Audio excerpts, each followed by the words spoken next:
ആത്മഹത്യ ആത്മഹത്യ ആത്മഹത്യ എന്നുള്ള ടോപ്പിക്ക് തന്നെ മനസ്സിൽ നിന്ന് വിടുക. ജോലി റിസൈൻ ചെയ്യണം, അവൻ്റെ വീട് കണ്ടുപിടിക്കണം, അവൻ്റെ നാട്ടിൽ പോകണം, ഇതൊക്കെ നമുക്ക് തോന്നും. ഇതെല്ലാം നമ്മുടെ ഹ്യൂമൻ ഫീലിങ്സ് ആണ്. ഇതെല്ലാം നമുക്ക് തോന്നും. നമ്മളിത് ചെയ്യേണ്ടെന്നൊന്നുമല്ല ഞാൻ പറയുന്നത്. അവൻ്റെ വീട്ടിൽ പോവുക, അവൻ അന്വേഷിക്കുക, അവൻ്റെ അമ്മയെ കണ്ടുപിടിക്കുക, ഇതൊക്കെ ചെയ്തോളൂ.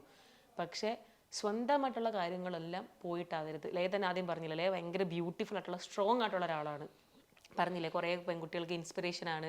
ചേച്ചി എനിക്കും ചെയ്യണം, ഇതുപോലെ വീഡിയോ ചെയ്യണം എന്നൊക്കെ പറഞ്ഞ് വന്നു എന്ന് പറഞ്ഞില്ലേ. അപ്പോൾ അവർക്കത് കാണണ്ടേ?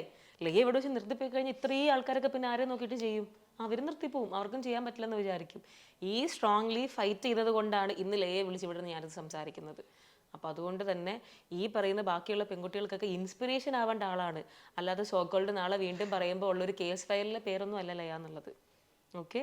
അപ്പം ആത്മഹത്യയോ ജോലി റിസൈൻ ചെയ്യുന്നോ പുതിയ ഒരു കണ്ടന്റിനെ പറ്റിയും ചിന്തിക്കേണ്ട. കോഴ്സ് ഡ്രോപ്പ് ചെയ്ത് ജോലിക്ക് ഇറങ്ങിയതാണ് വീട് നോക്കാൻ. ഈ പറയുന്ന ഒരു ഡ്രസ്സ് മാറിയിടാനില്ല. ഈ ആൾ നാളെ ഇവരൊക്കെ നോക്കുമ്പോൾ അത്രയും ഹൈ ലെവലായിട്ട് ജീവിക്കണ്ടേ? അപ്പം അതിന് വേണ്ടിയിട്ട് ഫൈറ്റ് ചെയ്യുക.